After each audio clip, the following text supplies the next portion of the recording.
What's up, guys? Today I'm going to be talking about slip yokes and when you actually need one.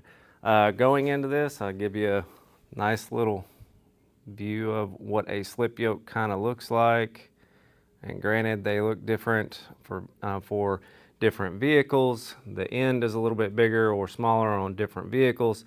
Some come without a spring, and there's also somewhat of a newer style that is not like this. It connects directly to the transmission, and you're supposed to weld in a circular piece so it slides over. I'm not a huge fan of those. I feel like that will throw off the balance of the drive shaft, but that's just my opinion. I've never really used them. I've always stuck to the traditional ones because I haven't ever had any problems with these.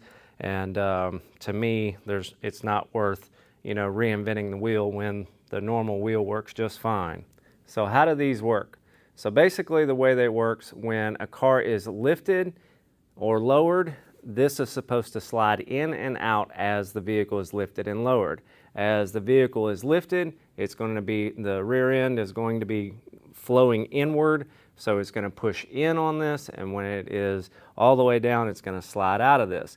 Now, what's the purpose for needing these? Well, normally the purpose is so that when you're lifting and lowering, the drive shaft doesn't actually slip out of your transmission. That's the point of all of this. But here's the thing.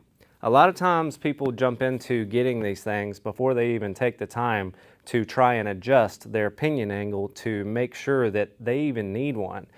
Now, I've ran cylinders as high as 16s on vehicles before and never even had to have a slip yoke put on there. And the way that it's done is you can adjust your uppers and lowers on your trailing arms to either push your rear end forward or back just a little bit. So you have to figure out where that sweet spot is, okay? So if you've got, for example, right now, you've got your cylinders in there and your drive shaft has popped out a few times, the first thing you want to check is your rear end and make sure that both of them are equal lengths on your upper and lower control arms. You want to make sure that those are equal lengths. But in addition to that, you can start to pull your rear end slightly forward a little bit if it is backing out of your transmission. Now, if you notice that when you're lifting and lowering that your drive shaft is hitting your transmission, and you'll feel it. If it's hitting your transmission, it may just be as simple as sliding your rear end back just a little bit. And we're not talking about, substantial changes here. We're talking about, a turn here on both sides, a turn there on both sides. So you got to figure out where that sweet spot is. So if you're pulling it back just a tad to where it's not hitting the transmission, then you have to watch out for pinion angle on up and down. At a certain point where the U-joints are, the knuckles will start to hit, okay? So you have to figure out where that sweet spot is as well. Now, I know what a lot of people are gonna say, well, I've got telescopics that are, 50 feet long. Well, here's the thing. A lot of y'all that have telescopics, you have chains that are locking you out at a certain distance. So you're not even using your telescopics. You're not using 30 inches on telescopics. Almost nobody is. So they're locking it out at a certain distance. So the beauty part about telescopics is you've got two, instead of having one really long cylinder, you've got two that are, put together. With that said, stop thinking that you need a slip yoke every single time that you put a car together. That's not the case. I don't have one on my Monte Carlo. It's got 14s in the back. It is a lay and play. I don't have one on it. I have zero problems, zero issues. With that said, the customer that I've got right now, his car, he got a slip yoke, and he got one of these newer styles. I call it new. I don't know that it's new, but it's a style that I haven't really seen much of before. I just don't like it. But anyway, he's got this. And the truth is, the last shop told him, it won't work. Well, we put it in. There's no reason why it won't work.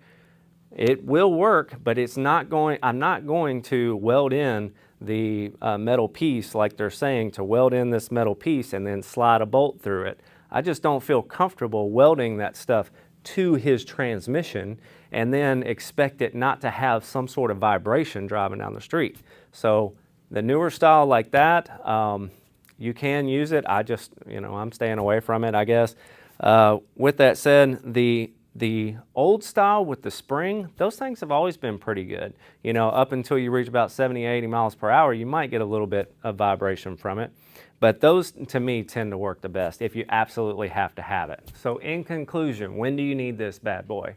When you can't adjust your rear trailing arms enough to where it does not pull out of your transmission or it doesn't slam into your transmission, then it is time for the slip yoke. I hope this video helps. If you're trying to figure out whether or not you need a slip yoke, please like and subscribe below. We're planning on posting some pretty wild videos here in the next little while. We're probably going to take a setup, 2 batteries, a pump, a motor, and some solenoids, and a switch held down, and literally just hold that bad boy down and see what explodes first. So make sure that you are subscribing so you can see when we start posting some of those wild videos.